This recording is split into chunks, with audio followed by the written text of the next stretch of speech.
Hello and welcome back.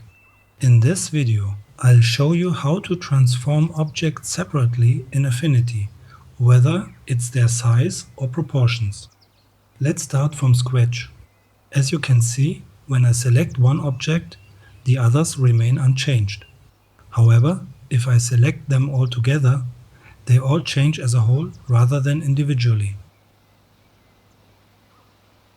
The solution is right here at the top with this icon labeled Transform Object Separately, so click on it.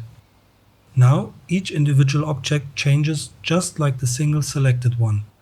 Hold down Shift to maintain the proportions, and with Shift and Command or Control on Windows held down, you can scale it from the center of the object. When you're done, you can disable it again. And if, for example, you want to change every second row, select the row and hold Shift to select the next row.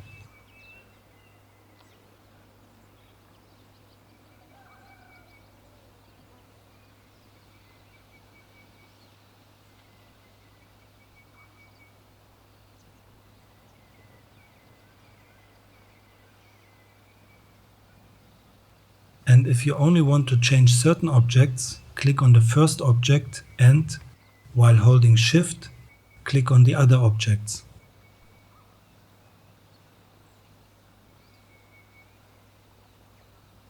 And that's it.